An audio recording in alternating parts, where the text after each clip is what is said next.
देखिए, अबू आजमी समाजवादी पार्टी के लीडर हैं।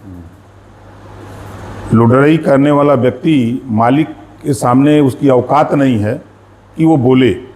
हम अबू आजमी को चुनौती देते हैं कि अगर वो वास्तव में मुसलमान हैं, हम मुसलमानों के हितैषी हैं, तो अखिलेश यादव जी के सामने कहें कि 4 बार मुसलमानों ने 20% वोट दे करके अखिलेश जी समाजवादी पार्टी यादव को मुख्यमंत्री बनाया। एक बार मुसलमान को मुख्यमंत्री बनाने के लिए आप खाली ऐलान करो, सरकार बने चाहे न बने, 27 में सरकार बने चाहे न बने, लेकिन आप मर्द हो तो आप इस बात को पूछो, हिम्मत है तो, कि क्या मुख्यमंत्री बनाओगे। जिस दिन ये पूछ देंगे ना, जूता मार के अबू आजमी को समाजवादी पार्टी भगा देगी, पार्टी से निकाल देगी। इनकी औकात नहीं है। इसी नाते ओम प्रकाश राजभर से चिढ़ते हैं कि चूंकि हक की बात करता है। भाई, हम 4 बार अगर आपको सीएम बना रहे हैं तो आप एक बार मुसलमान को बनाओ। ये बोलने की हिम्मत नहीं है, सिर्फ लुडरई करने की हिम्मत है। हाल में ही एक पोस्ट में अखिलेश यादव पर तंज कस रहे हैं कि एसीपीसी से बाहर नहीं निकल रहे हैं और राहुल गांधी के प्रयागराज कार्यक्रम में भीड़ जुटाने में मदद न करना, धोखा दिया। क्या आपको लगता है कि सपा और कांग्रेस के बीच 200 सीटों के बीच खींचातानी चल रही है, या ये केवल सोशल मीडिया है, या ये राजनीतिक बयानबाजी? देखिए, निश्चित है कि जब जहां 2 लोग एक साथ हैं तो दोनों लोगों को एक दूसरे की मदद करनी चाहिए। लेकिन प्रयागराज में अखिलेश जी ने राहुल जी की मदद नहीं की। आप समझिए कि 3 महीने और 3 लाख बच्चों का रजिस्ट्रेशन हुआ और 3 करोड़ से भी ज़्यादा रुपया वहाँ के टेंट, पंडाल, होर्डिंग सारे खर्च हुआ।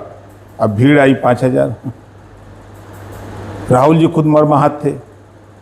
तो ये क्या साबित करता है कि आप एक दूसरे की मदद कर देते तो कम से कम सम्मान आपके गठबंधन का होता ना, लेकिन ऐसा इन्होंने नहीं किया। तो निश्चित है दोनों लोगों में आपसी खींचातान है। वो भी चाहते हैं कि 200 सीट मिल जाए, ये भी चाहते हैं कि 200 सीट मिल जाए। लेके क्या करेंगे? सरकार इन लोगों की थोड़े बननी है।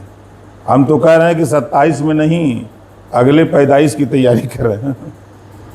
आपने दावा किया है कि 2027 में सपा का सुपड़ा साफ हो जाएगा और 2028 तक पार्टी पूरी तरह समाप्त हो जाएगी, लेकिन सपा का दावा है कि उनका पीडीए फार्मूला जमीनी स्तर पर मजबूत है। आप किस चुनाव और सामाजिक गणित के आधार पर सपा के अंत की भविष्यवाणी कर रहे हैं? इस नाते कर रहे हैं कि समाजवादी पार्टी कभी पीडीए का फार्मूला बताती है पिछड़ा दलित अल्पसंख्यक, कभी पीडी का बता देते हैं पंडित, कभी बता देते हैं ये से अगड़ा, तो कभी ये से अल्पसंख्यक। और उनके साथ एक आदमी बता दें कि जो अपने जिले में सभी विधानसभाओं में वोट दिला दे, एक आदमी बता दे, अपने लिए वो खुद वोट ले ले, यही बहुत है। लेकिन दूसरी विधानसभा में वोट दिलाने की कुवत उनके पास किसी नेता में नहीं है। ये घूम रहे हैं पाल जी ने, लुडरई कर रहे हैं। इनकी औकात है कहाँ? इनकी भी औकात नहीं है। ये सिर्फ अगर घूम रहे हैं तो वो कह दें कि किसी पाल को राष्ट्रीय अध्यक्ष बना दें। हिम्मत बोलने की, वही दिन भगा दिए ना उनके। 2028 में सपा समाप्त होने की बात कर। देखिए, निश्चित है कि आपने देखा कि जो टीएमसी का हाल हुआ, इतर बितर हो गई टीएमसी, वही हाल यहाँ होगा। कितने दिन अखिलेश जी का भरोसा लोग करेंगे? तो निश्चित आप देखते जाइएगा ना, 27 में आप देखिएगा, 27 में 27 को सीट जीत जाए बहुत है। आजमगढ़ के जो ब्लॉक सगड़ी है, लालगंज है, आसपास के ग्रामीण इलाकों में बाढ़ निरंतर कटान रोकने और संपर्क मार्ग की स्थिति को लेकर ग्रामीण लगातार मांग उठा रहे हैं। पंचायती राज विभाग व पिछड़ा वर्ग कल्याण की योजना के सीधा लाभ इन ग्रामीण इलाकों को कैसे पहुंचेगी? सरकार किस तरह से कदम उठाएगी? देखिए, गाँव के विकास के लिए गाँव में प्रशासक वर्तमान में हैं। गाँव के विकास के लिए ब्लॉक प्रमुख प्रशासक बनाए गए हैं। गाँव के विकास के लिए एक गांव से दूसरे गांव की कनेक्टिविटी बनाने के लिए आपके जिला पंचायत प्रशासक बनाए गए हैं वर्तमान में। तो काम अब गांव का प्रधान ही न बता सकता है कि गांव की क्या स्थिति है। तो इस नाते गांव के विकास के लिए पंचायती एक्ट जो लागू है वो अपने आप में गांव के विकास के लिए उनको, गांव को, प्रधान को, सबको धन दिया जाता है।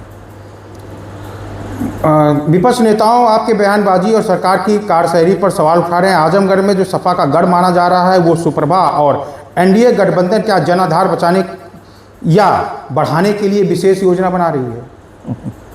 आप देखते जाइएगा ना, अभी तो खाली चिल्ला रहे हैं लोग ना, आप देखिएगा 2 महीने के बाद तब लोगों को समझ में आएगा कि जैसे बेहोश हो जाएंगे फिचकूर आने लगेगा। हाँ, बेहोश होंगे फिचकूर आने लगेगा, देखिएगा 2 महीना बाद।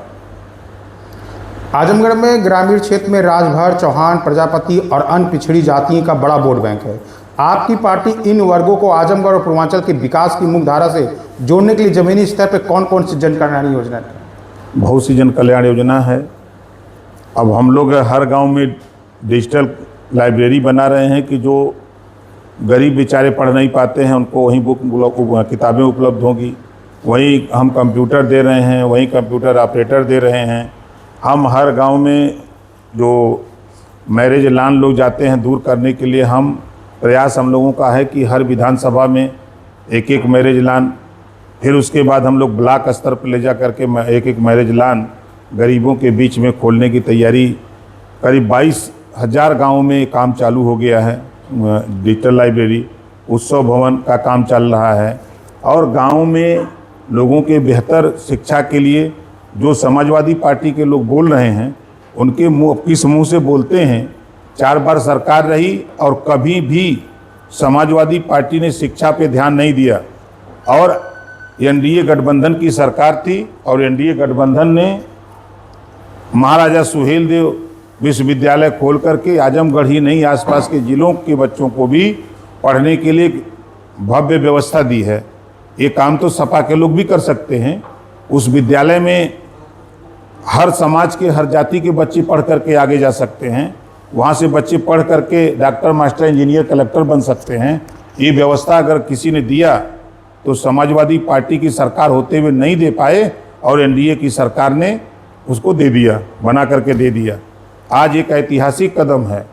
और जो ये जेल नहीं शिफ्ट कर पाए, जेल भी शिफ्ट हो गई और जो जेल की ज़मीन पर समाजवादी पार्टी के लोगों की निगाह थी कि हम कब्जा कर लेंगे, उसमें भी एक नई व्यवस्था सरकार लेके आ रही है जो प्रदेश जिले के शहरवासियों को और जिले वासियों के लिए बेहतर देखने को मिलेगा।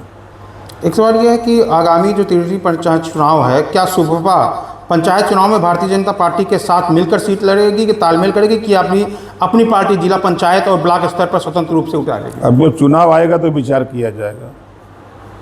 पंचायत चुनाव कब तक होने की संभावना है? अब कोर्ट के आदेश पर जब कोर्ट कहेगा तब कराएंगे। क्यों नहीं अभी तक हो पाया, क्या कारण है अब तक? कारण यही है कि समाजवादी पार्टी ने कोर्ट में मुकदमा किया, कोर्ट का आदेश आया, दोनों चुनाव राज्य निर्वाचन आयोग को और उत्तर प्रदेश सरकार को जवाब मांगा, तो जवाब दोनों लोग दाखिल किए। उसके बाद हाई कोर्ट ने कहा कि पिछड़ा वर्ग आयोग का गठन करिए, गठन कर दिया। काम चल रहा है। अब कोर्ट का जो आदेश आएगा उसका पालन किया जाएगा।